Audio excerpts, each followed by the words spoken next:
I'm Emma Johnson, 28 years old, and I thought I had finally escaped the nightmare of being my family's designated scapegoat. I work as a marketing coordinator at Morrison Associates in downtown Columbus, Ohio, where image and professionalism matter. I've built a respectable life, a career I'm proud of, and genuine relationships with people who see my worth. But last month, at what was supposed to be our annual family picnic at Riverside Park, my parents crossed a line so humiliating that it shattered whatever fragile relationship we had left. They forced me to dress as a full clown costume complete with red nose and oversized shoes while everyone else wore normal summer clothes, claiming it was a family tradition I needed to uphold. The photos went viral in the worst possible way, and I became a laughingstock in front of my extended family, coworkers, and the entire Columbus community. What they thought would be harmless fun turned into a public humiliation that nearly destroyed my career and social life. But here's the twist: they never saw coming. Before we jump back in, tell us where you're tuning in from. And if this story touches you, make sure you're subscribed because tomorrow I've saved something extra special for you. Growing up as the oldest of 3 kids in Grandview Heights should have been a privilege, but in the Johnson household, birth order meant nothing compared to being the family disappointment. My parents, Bob and Linda Johnson, had this twisted way of showing love that involved constant comparisons and public embarrassment disguised as family fun. Dad worked as an insurance salesman, the kind who believed life was about maintaining appearances and keeping everyone happy, even if it meant sacrificing one person's dignity. Mom was a part-time receptionist at a dental office who spent most of her energy managing what she called our family's reputation in the community. From the time I could walk, I was different from my siblings Tyler and Ashley. While they seemed to effortlessly charm everyone around them, I was the serious one, the one who asked too many questions and cared too much about fairness. Tyler, 3 years younger, was the golden boy who could do no wrong. He played football at Ohio State, dated the homecoming queen, and had this easy confidence that made adults light up when he walked into a room. Ashley, 6 years younger, was the baby who could manipulate any situation with crocodile tears and batting eyelashes. She was studying communications at OSU and already had internships lined up at local news stations.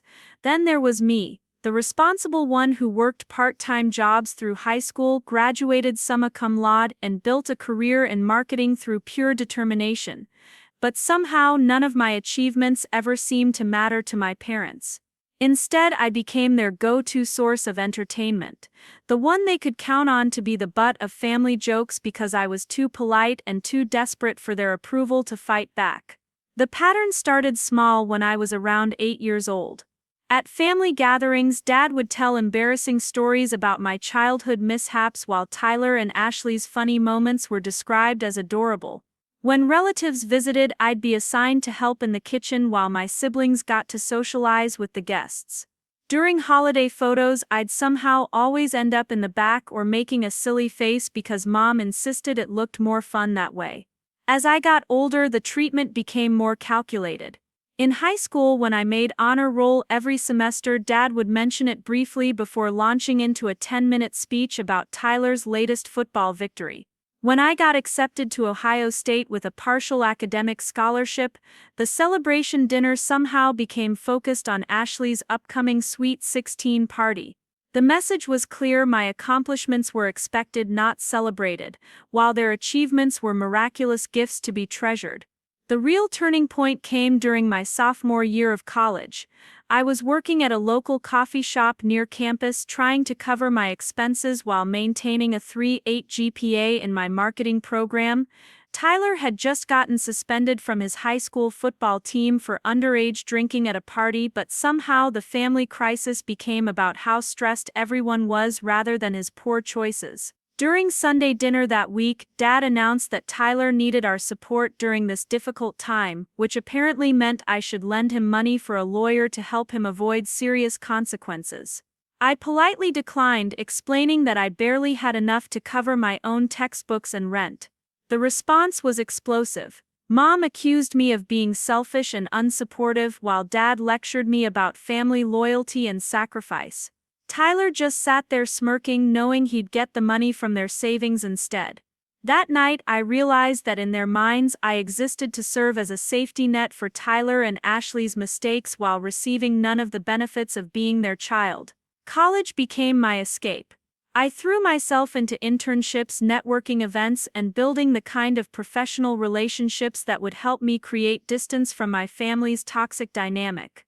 I studied marketing because I understood the power of image and perception, and I was determined to craft a life where I controlled my own narrative. By my senior year, I had landed an internship at Morrison Associates, one of Columbus's most respected marketing firms, and I knew I was on the right path. After graduation, I moved to German Village, a historic neighborhood downtown that felt like a world away from the suburban dysfunction of my childhood. My apartment was small but charming, with exposed brick walls and hardwood floors that I decorated with plants and books and art that reflected who I was becoming rather than who my family expected me to be. I started dating Brandon Miller, a graphic designer I met through work, and for the first time in my life I was with someone who saw me as the main character in my own story rather than a supporting player in someone else's drama. But family dynamics don't disappear just because you move 20 miles away and build a new life. Every few months there would be a birthday party or holiday gathering where I'd get sucked back into the same patterns. I'd arrive hoping things had changed, only to find myself relegated to the same role of family entertainment. The difference was that now I had perspective and boundaries, which only seemed to make my parents more determined to put me in my place. The annual family picnic at Riverside Park had been a tradition for over 15 years. Every summer, usually in late June, we'd reserve one of the large pavilions and invite the extended family for a day of games, food, and what my parents liked to call wholesome fun. Grandma Maggie would bring her famous potato salad, Uncle Frank would man the grill, and Aunt Carol would organize activities for everyone to participate in. It was supposed to be the highlight of our family's social calendar, a chance for everyone to catch up and create positive memories together. Over the years, the picnic had become increasingly elaborate. What started as a simple barbecue had evolved into a themed event with decorations, coordinated activities, and enough food to feed a small army.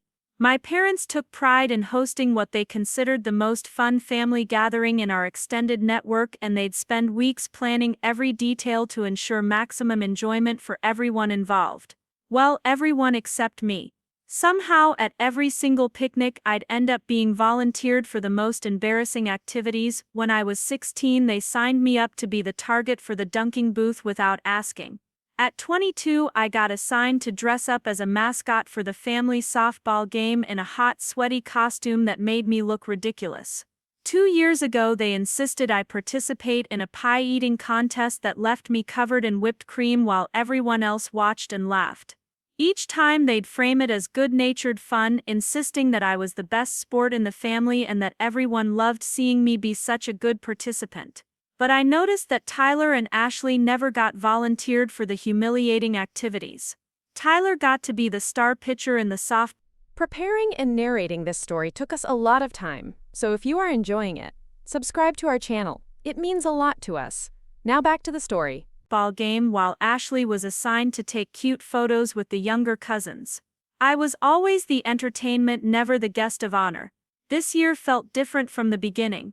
When Mom called in early June to discuss the picnic plans, there was an excitement in her voice that made me uneasy. She kept mentioning surprises and special activities, insisting that this year's event was going to be the most memorable yet. When I tried to ask for specifics, she'd just laugh and say I'd have to wait and see like everyone else. Brandon noticed my anxiety as the date approached. We were having dinner at a restaurant in the short north when I brought up my concerns about what my parents might have planned. He'd heard enough stories about my family dynamics to understand why I was worried, but his suggestion that I simply skip the picnic seemed impossible. Despite everything, some part of me still hoped that maybe this year would be different, that maybe they'd finally see me as an adult worthy of basic respect. The week before the picnic, I got a call from Ashley that should have been a warning. She was giggling as she told me how excited everyone was about the special surprise they had planned for me. When I pressed for details, she just said that Mom and Dad had come up with the perfect way to make me the star of the whole event. The way she said star made my stomach drop, but I convinced myself I was overthinking things. The night before the picnic, I laid out a cute summer dress and sandals, planning to look professional but relaxed for what I hoped would be a normal family gathering. I'd even brought a nice bottle of wine to contribute and had prepared myself mentally to be gracious and positive despite my reservations. Brandon offered to come with me for moral support, but I declined, still holding on to the naive belief that my family might surprise me in a good way for once. Saturday morning dawned bright and sunny, perfect weather for an outdoor gathering. I arrived at Riverside Park around 11, carrying my contribution to the potluck and feeling optimistic despite my previous concerns. The pavilion was already decorated with colorful streamers and balloons, and I could see that Mom had outdone herself with the setup. Folding tables were laden with food, coolers full of drinks were stationed around the space, and there was even a small stage area that Uncle Frank had apparently constructed for some kind of presentation. Grandma Maggie greeted me with a warm hug and her usual compliments about how pretty I looked, while Uncle Frank waved from his position at the grill where he was already preparing hamburgers and hot dogs. Cousin Jake and his wife Sophie were setting up lawn games, and several other relatives I only saw a few times a year were mingling and catching up. For a moment everything seemed perfectly normal and I started to relax. That's when I noticed Tyler and Ashley whispering in the corner, both of them glancing in my direction with barely contained excitement. Mom appeared at my elbow, her smile too wide and her voice too bright as she told me how glad she was that I'd made it. Dad joined us, clapping me on the shoulder with more enthusiasm than usual and mentioning something about how today was going to be extra special for everyone, especially me. The first hour proceeded normally enough. I helped set up the remaining food, chatted with relatives I hadn't seen in months, and even managed to have a pleasant conversation with Ashley about her upcoming senior year. Tyler was being unusually nice to me, complimenting my dress and asking about work with what seemed like genuine interest.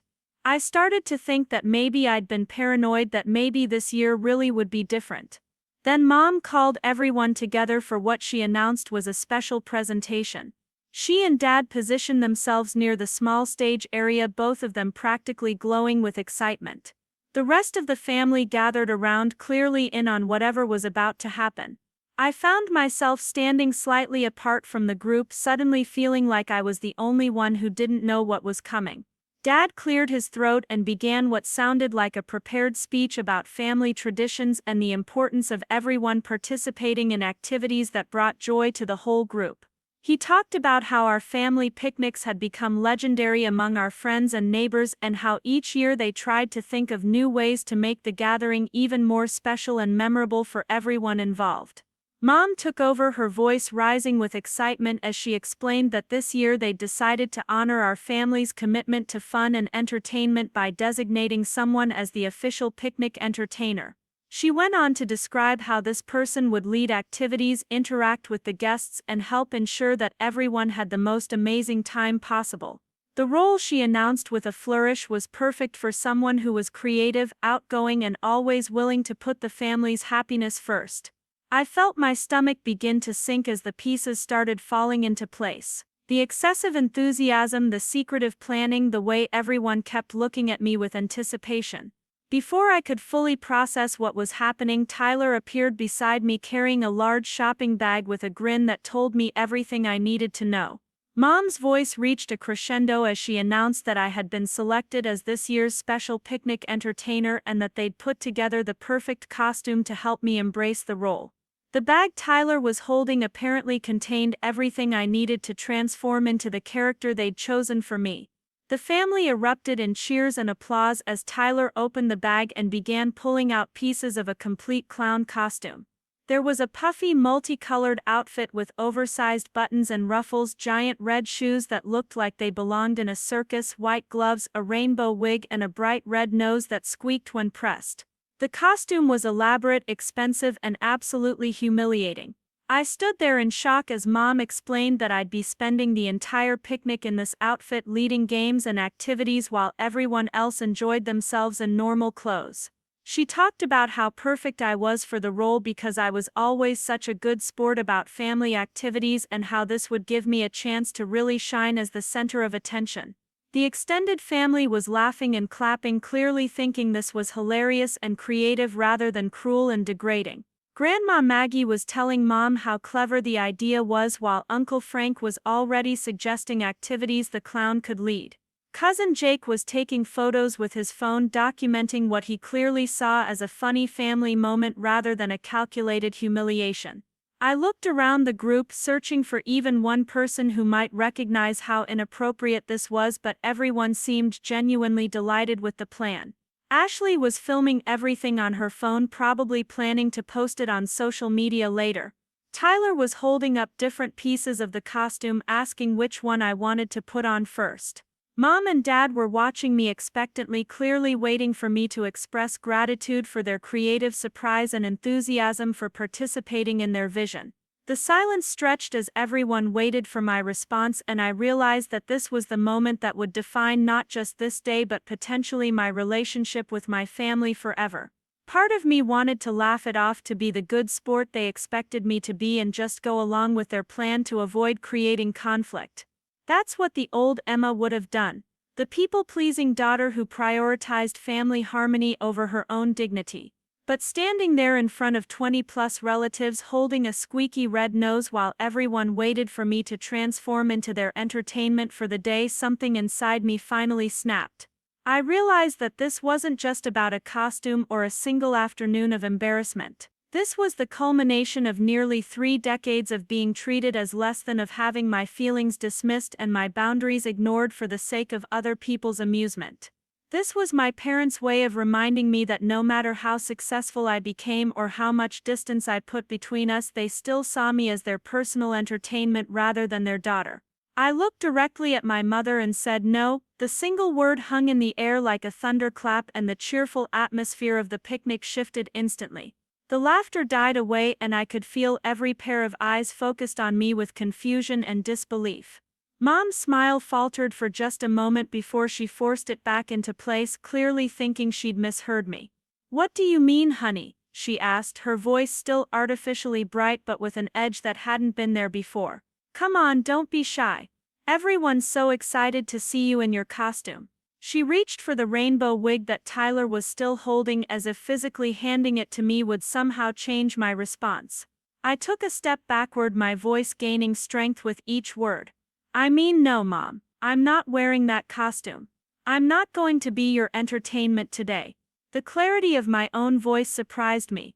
After years of swallowing my protests and going along with whatever humiliating activity they'd planned, I was finally saying what I should have said decades ago.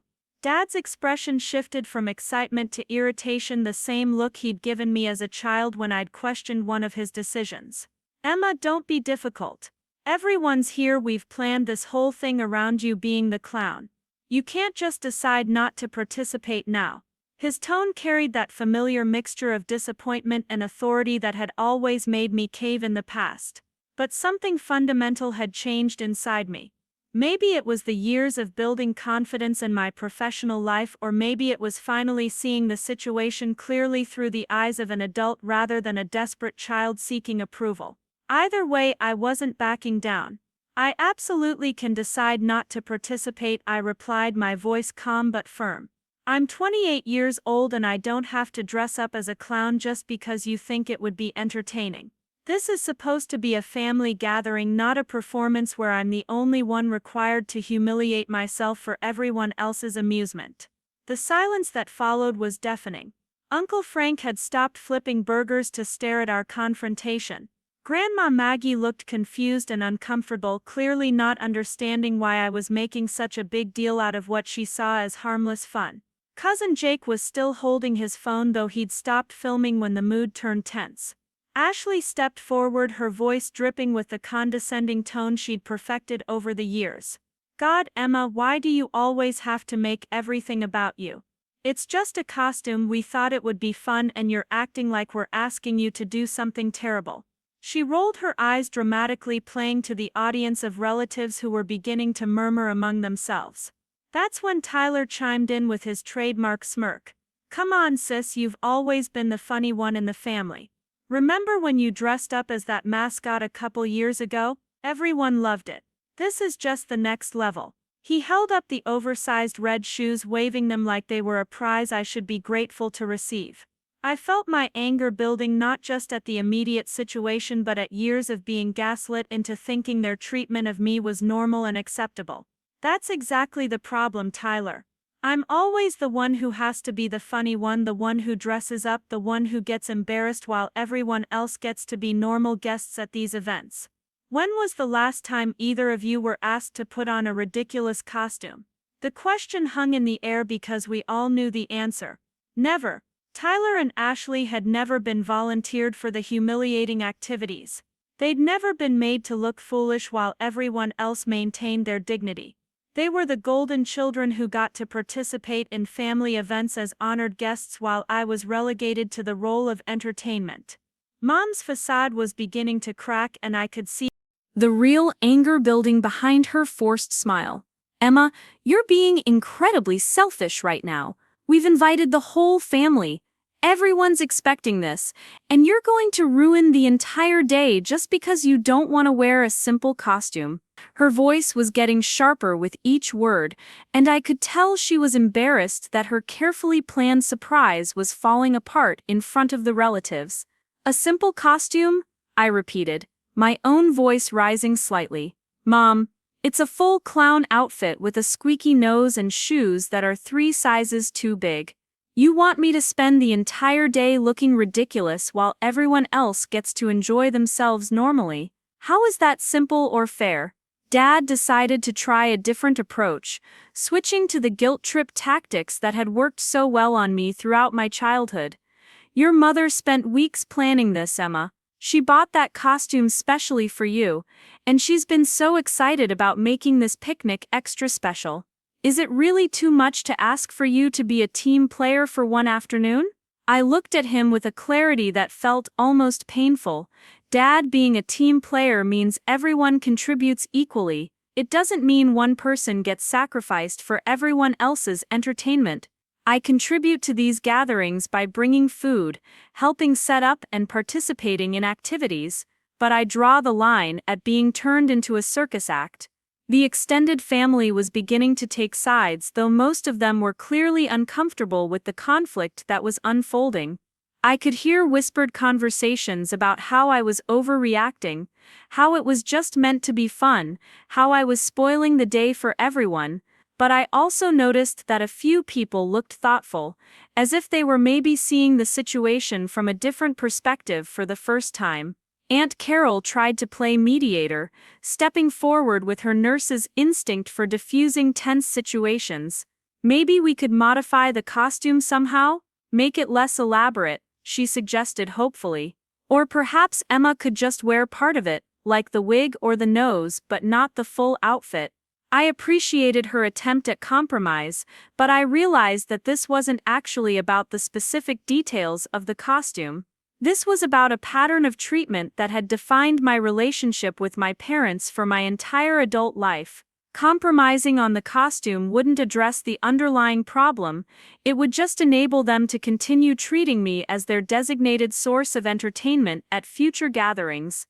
I appreciate you trying to find a middle ground, Aunt Carol, but this isn't really about the costume itself, I said, looking around the group to make sure everyone could hear me clearly. This is about the fact that I'm always the one who gets assigned the embarrassing roles at family events. I'm always the one who has to sacrifice my dignity for everyone else's amusement. That's not fair, and I'm not going to do it anymore. Grandma Maggie, who had been quiet throughout the confrontation, finally spoke up in her gentle but firm voice. Emma, dear, we've always thought you enjoyed these activities.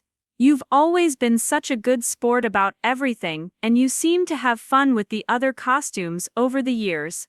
Her comment hit me harder than the angry responses from my parents because it came from a place of genuine confusion rather than manipulation. I realized that my years of going along with their plans to avoid conflict had created the impression that I actually enjoyed being humiliated.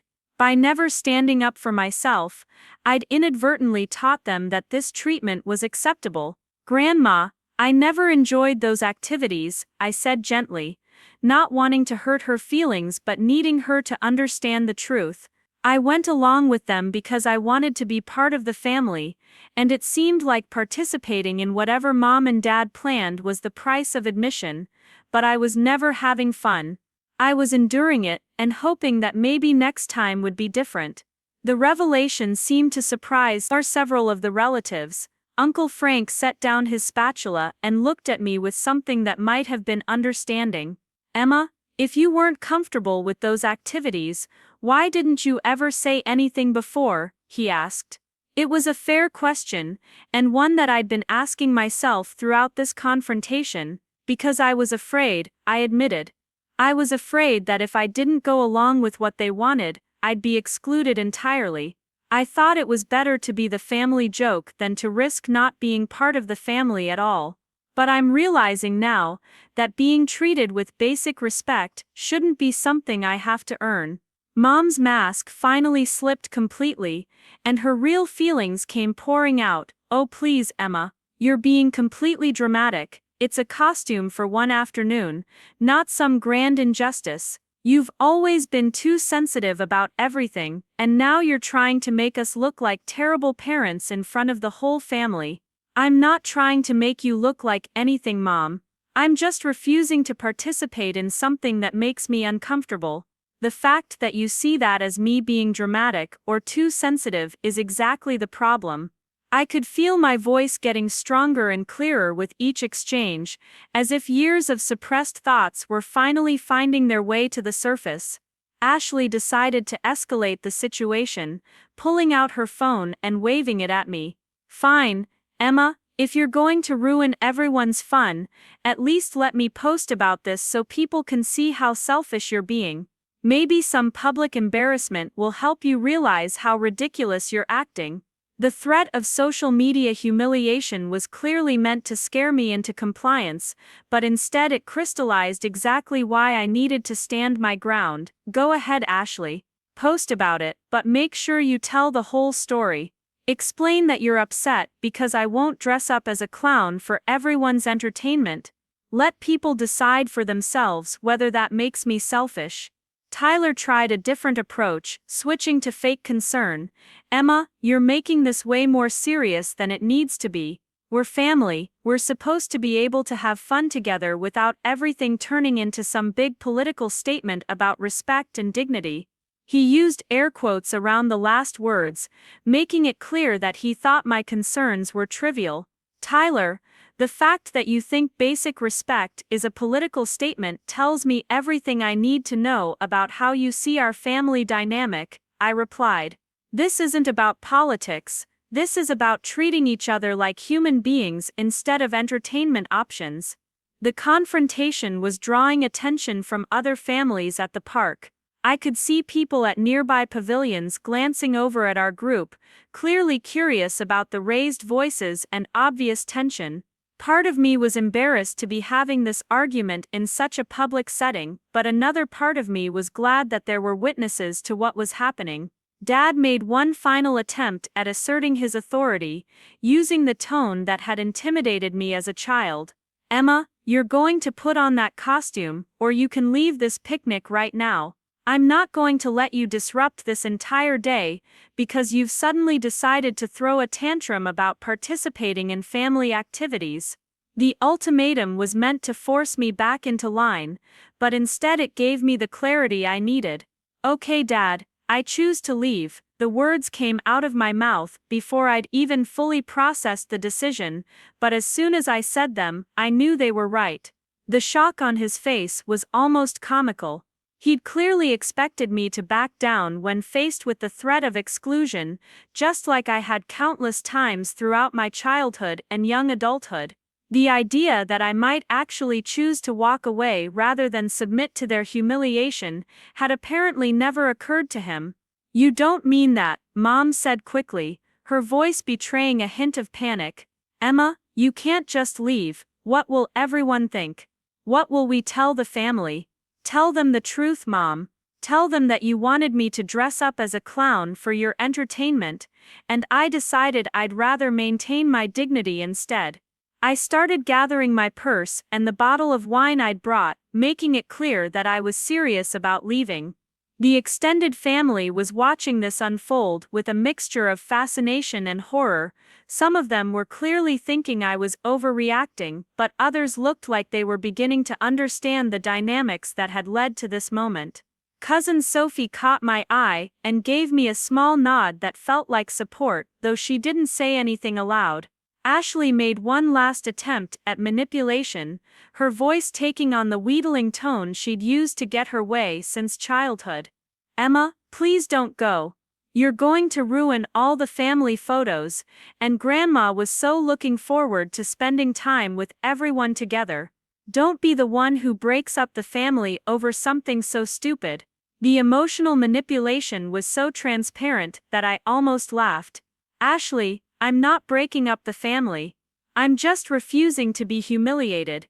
If my absence ruins the day for everyone, maybe that says more about the kind of entertainment you all were expecting than it does about my decision to leave."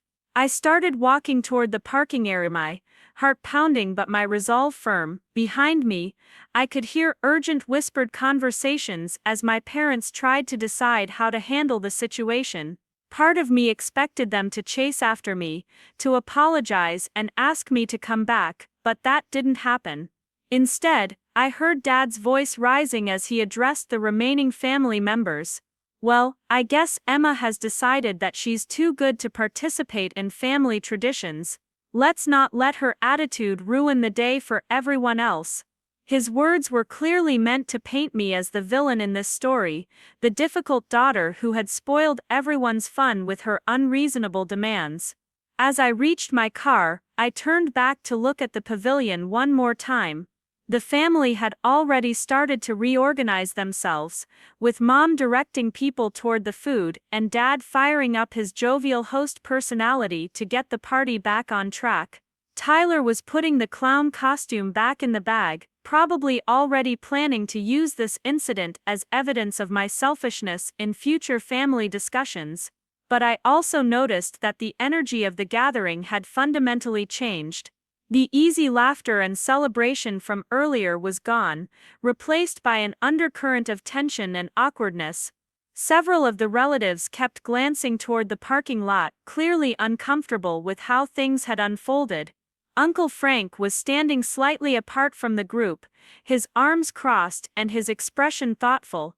I got in my car and sat there for a moment, trying to process what had just happened.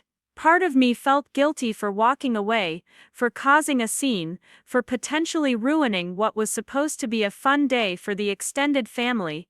The people-pleasing instincts that had governed my behavior for so many years were screaming at me to go back, apologize, and put on the stupid costume to restore family harmony. But a stronger part of me felt something I hadn't experienced in family situations before: pride. I was proud of myself for finally standing up for my own dignity. I was proud of myself for refusing to be manipulated by guilt and emotional blackmail. I was proud of myself for choosing my own self-respect over their approval. As I drove away from Riverside Park, I realized that this moment represented a fundamental shift in my relationship with my family. I'd spent nearly 3 decades trying to earn their love and acceptance by being whatever they wanted me to be, even when that meant sacrificing my own comfort and dignity. Today, for the first time, I'd chosen myself. The drive back to German Village gave me time to think about what would come next. I knew that my parents would spend the rest of the day painting me as the difficult daughter who had ruined the family picnic with her selfishness and drama. Ashley would probably post something on social media about my behavior, framing it in a way that made me look unreasonable. Tyler would use this incident as ammunition in future family discussions, proof that I thought I was better than everyone else. But I also knew that some of the extended family members had seen something different today. They'd witnessed my parents' willingness to humiliate me for entertainment and my refusal to accept that treatment. Some of them might start questioning the family dynamics they'd always taken for granted. Some of them might even reach out to me privately to express support or understanding. When I got home, I called Brandon to tell him what had happened. His response was immediate and unequivocal.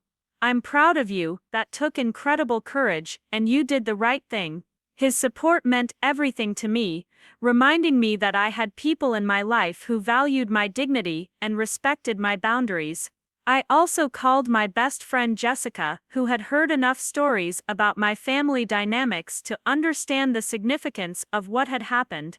"Emma, this is huge," she said. "You finally stood up to them. How do you feel?" The question made me pause and really examine my emotional state. I felt sad about the confrontation and worried about the consequences, but underneath those surface emotions was something unexpected: relief. For the first time in my adult life, I'd had an interaction with my parents where I'd been completely honest about my feelings and boundaries. It had been uncomfortable and conflict-filled, but it had also been authentic in a way that our relationship had never been before. Over the next few hours, I started getting text messages from various family members. Some were critical, echoing my parents' narrative that I'd overreacted and ruined the day. But others were more thoughtful, with relatives reaching out to check on me or to express that they'd been uncomfortable with the situation too. The most surprising message came from cousin Sophie, Jake's wife. "Emma, I want you to know that what happened today wasn't okay. I've always noticed how differently your parents treat you compared to Tyler and Ashley, but seeing it so clearly today really bothered me. You were right to stand up for yourself, and I'm sorry it took so long for someone to say that." Her message made me cry, not from sadness but from a kind of validation I'd never received from anyone in my family before. Someone had seen what was happening, recognized it as unfair, and taken the time to tell me that my response was justified. It was like having someone confirm that I wasn't crazy, that the treatment I'd endured for years really was as inappropriate as it had felt. As the evening wore on, I reflected on the broader implications of what had happened. This confrontation wasn't just about a clown costume or a family picnic, it was about establishing boundaries with people who had never respected them, about refusing to accept treatment that diminished my dignity, and about choosing my own well-being over their comfort. I realized that I'd reached a turning point in my relationship with my parents. The old dynamic, where I would swallow my discomfort to maintain family harmony, was officially over. Moving forward, they would have to interact with me as an adult who demanded respect, or they would have to interact with me very little at all. The thought was both liberating and terrifying.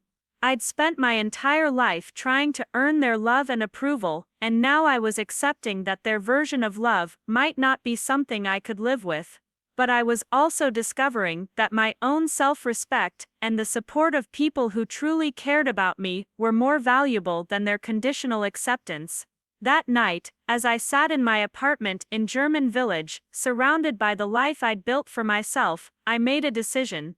I wasn't going to spend any more energy trying to change my parents or hoping they would suddenly start treating me differently. Instead, I was going to focus on the relationships in my life that were based on mutual respect and genuine care.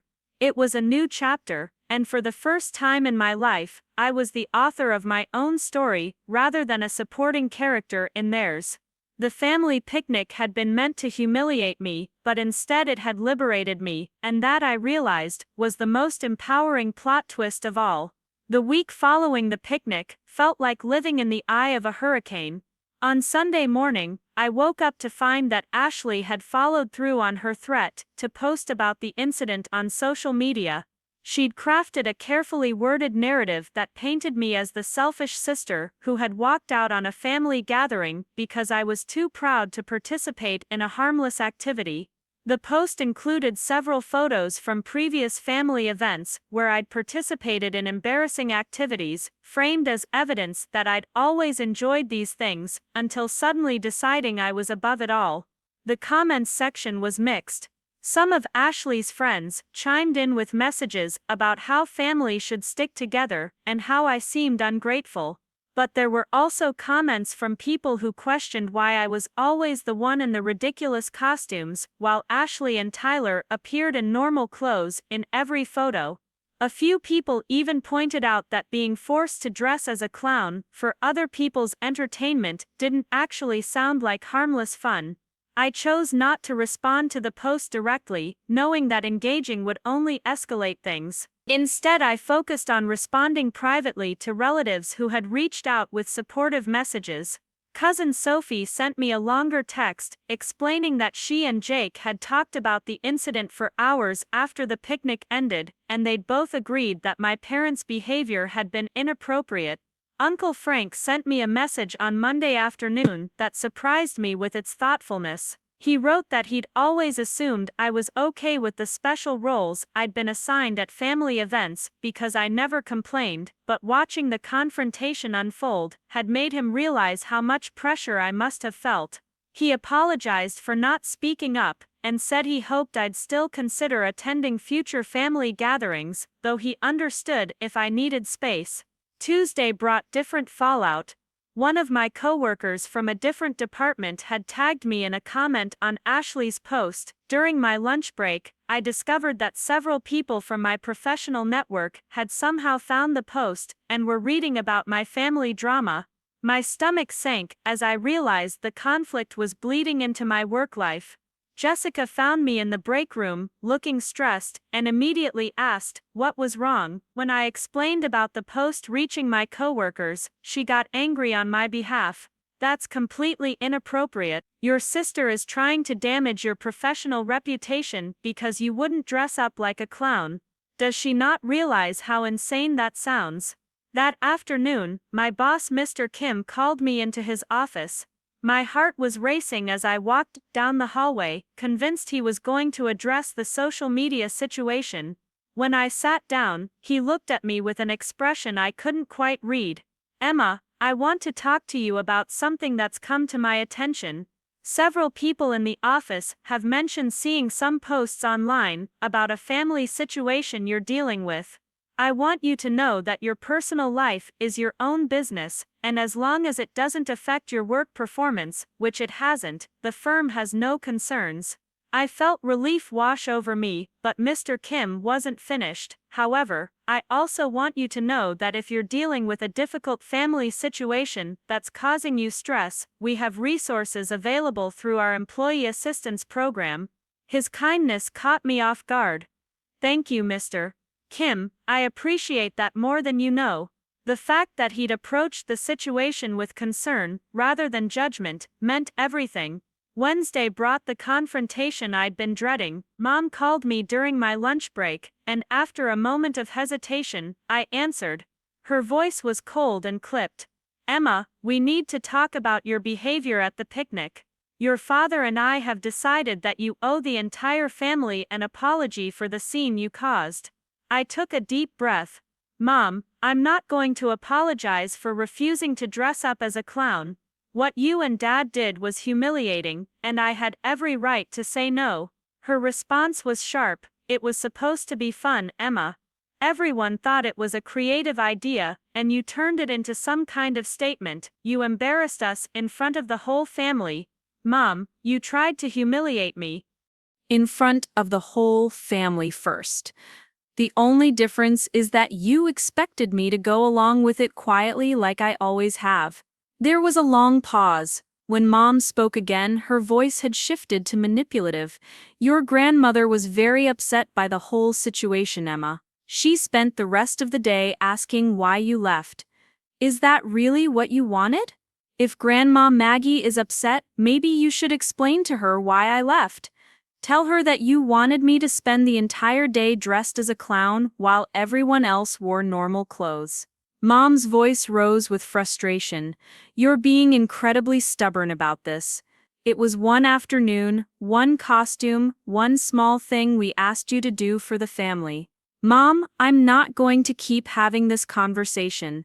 I'm not apologizing for standing up for myself, and I'm not going to pretend that what you did was okay.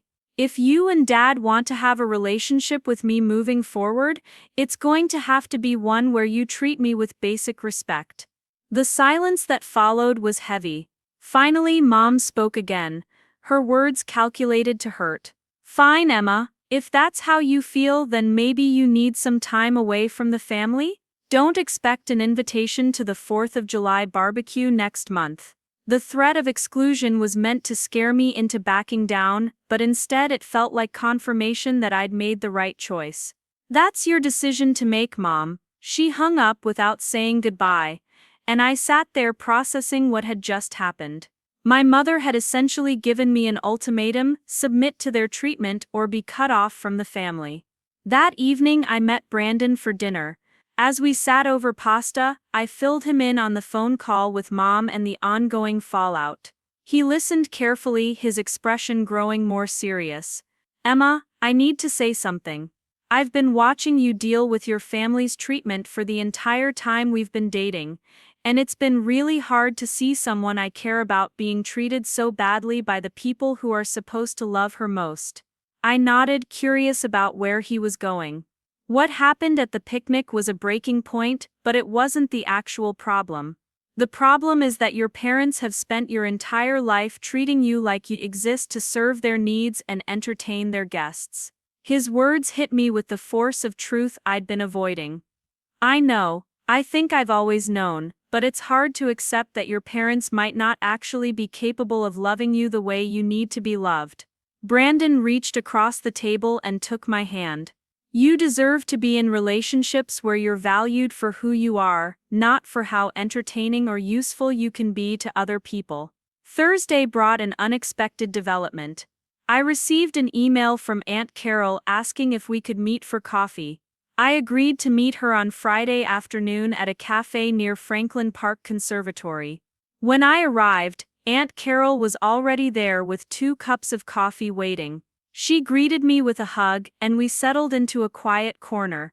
After some small talk, Aunt Carol took a deep breath. "Emma, I asked you to meet me because I've been thinking a lot about what happened at the picnic, and I feel like I owe you an apology. I was there when your parents presented that costume, and I should have said something." Her words surprised me. "Aunt Carol, you tried to suggest a compromise. That was more than most people did."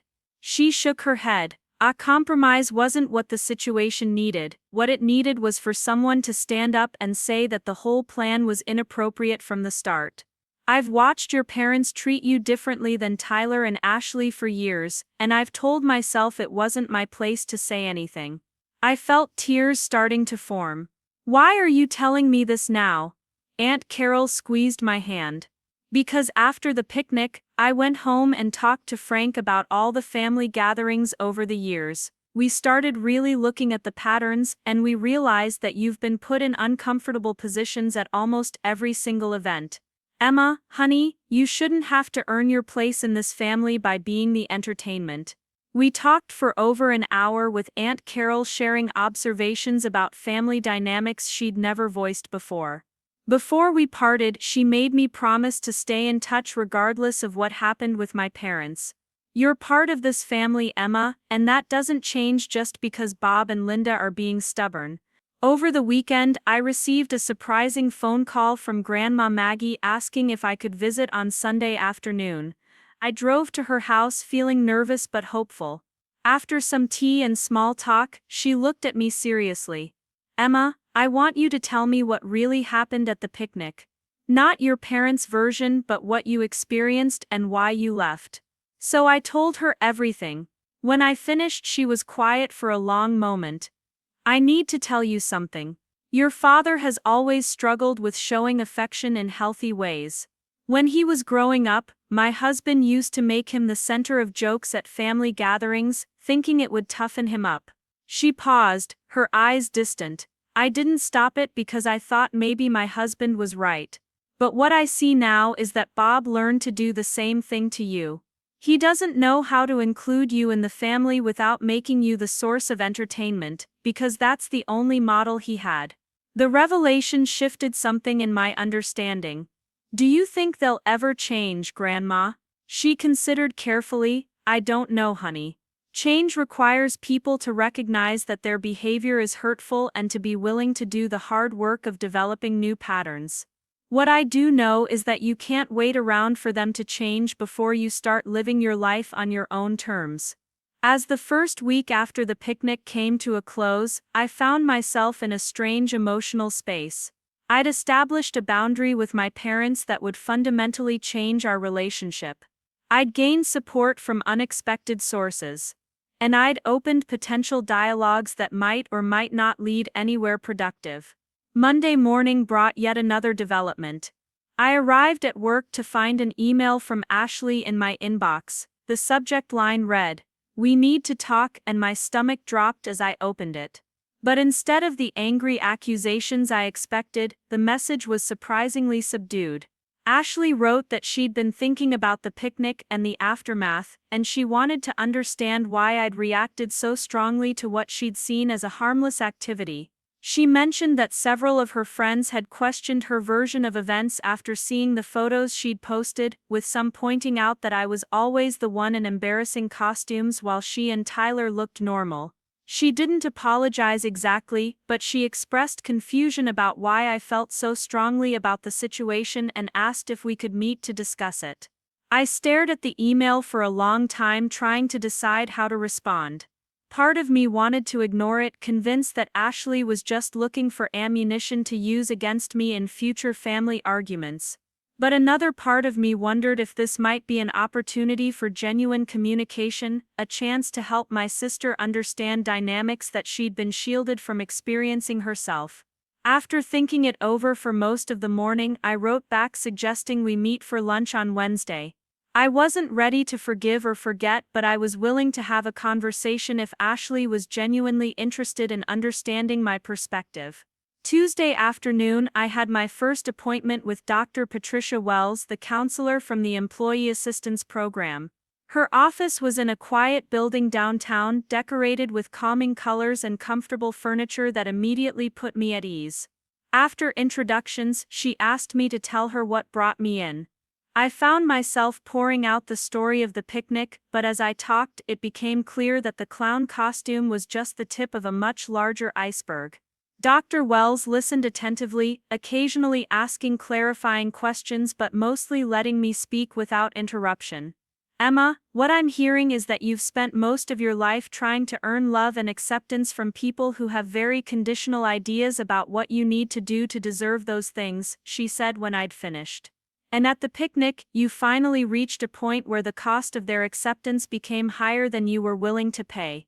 Her words resonated deeply. "But I feel guilty," I admitted. "I keep wondering if I overreacted, if I should have just put on the costume to avoid all this drama." Dr. Wells leaned forward slightly. "Let me ask you something. If a friend came to you and told you that her parents wanted her to dress up as a clown for an entire family gathering while everyone else wore normal clothes, what would you tell her?" The question made me pause. I'd tell her that was ridiculous and demeaning and that she had every right to say no. Exactly, but when it comes to ourselves, we often have different standards. We accept treatment from family that we'd never tolerate from anyone else because we've been conditioned to believe that family gets special dispensation to hurt us. She paused, letting that sink in. "The guilt you're feeling isn't because you did something wrong. It's because you've been trained to feel responsible for other people's reactions to your boundaries." Over the next 45 minutes, Dr. Wells helped me see patterns in my family relationships that I'd never fully articulated before. The way my achievements were minimized while my siblings were celebrated. The way I was expected to be endlessly flexible and accommodating while they were allowed to be demanding and rigid. The way any attempt to assert my needs was framed as selfishness or drama. "One thing I want you to think about," Dr. Wells said as our session was wrapping up, "is the difference between unity and uniformity. Healthy families have unity, they support each other and maintain connections even when they disagree. But your family seems to demand uniformity, where everyone has to think and feel the same way, and anyone who deviates from the family narrative gets punished." I left her office feeling both exhausted and energized. The session had validated so much of what I'd been feeling while also giving me new frameworks for understanding my family dynamics. I scheduled another appointment for the following week, knowing that this was going to be a longer journey than I'd initially realized. Wednesday arrived and I met Ashley at a small bistro in German Village, neutral territory where neither of us had the home advantage. She arrived right on time, looking nervous and uncertain in a way I'd rarely seen her. We ordered salads and coffee, making awkward small talk about her classes and my work before finally addressing the elephant in the room. So Ashley began, fidgeting with her napkin. I guess I should start by saying that I didn't really understand why you were so upset at the picnic. I mean, we've all done silly things at family events before, right? But then some of my friends started commenting on the photos I posted and they were asking questions I couldn't really answer. I waited, letting her continue without jumping in. Like one of my roommates asked why you were always the one in the crazy costumes and Tyler and I were always dressed normally. And I started looking back at old family photos and she was right. At every single event, you're either wearing something ridiculous or doing something embarrassing while the rest of us look like regular guests.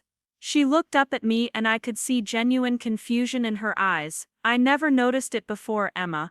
Or maybe I did notice but didn't think it was weird because it's just how things always were. But when my friends pointed it out, I started seeing it differently. I took a sip of my coffee, choosing my words carefully. Ashley, I appreciate you noticing that. It's been going on for as long as I can remember, and it's not just about the costumes. It's about being treated like I exist to entertain the family rather than being a valued member of it.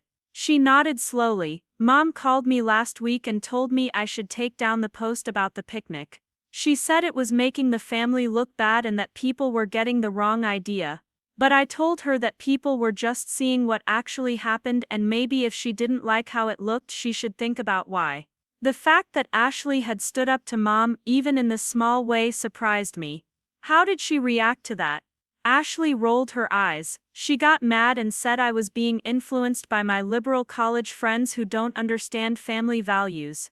Then she hung up on me. We haven't talked since. We sat in silence for a moment, both of us processing the implications of Mom's reaction.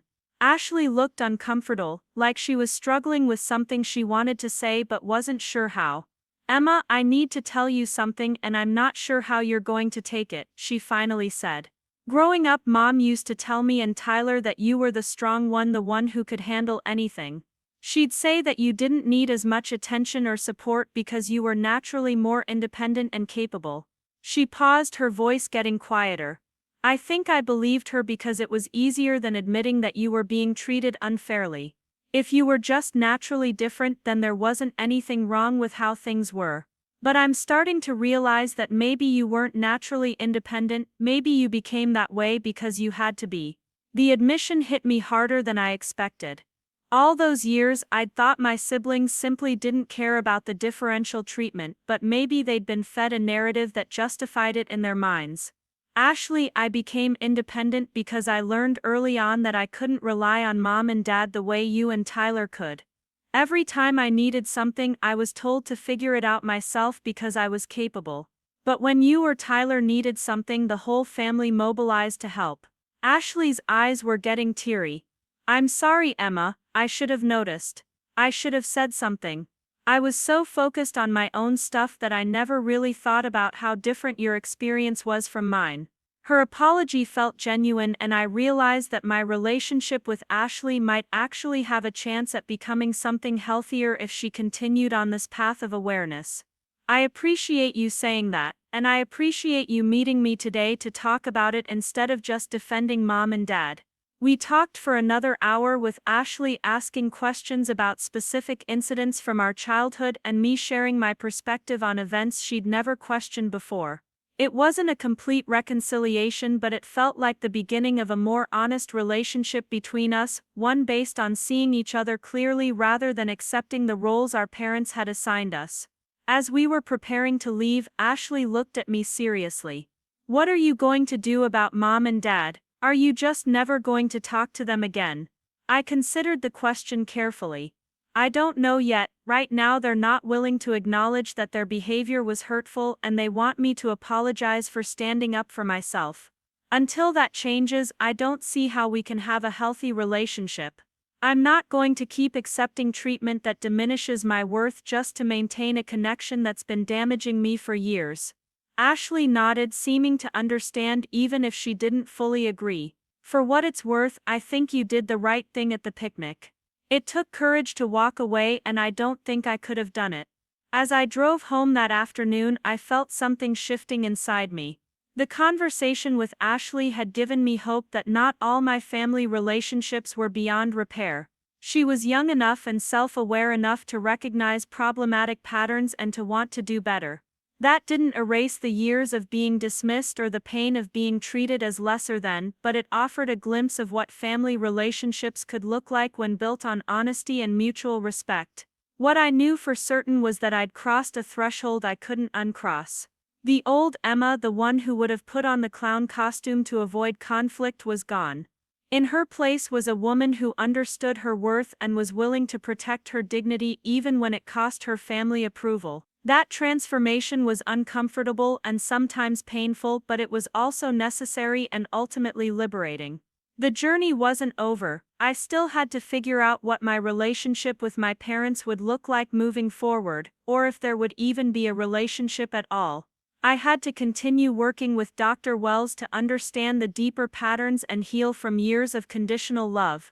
And I had to keep building the life I wanted, surrounded by people who valued me for who I was rather than what I could do for them. But standing there in the aftermath of the picnic, having survived the initial fallout and discovered unexpected allies, I felt something I hadn't felt in my family relationships before. Not hope that my parents would suddenly change, but hope that I could create the family I needed, even if it looked different from the one I was born into. Up next, you've got two more standout stories right on your screen. If this one hit the mark, you won't want to pass these up. Just click and check them out.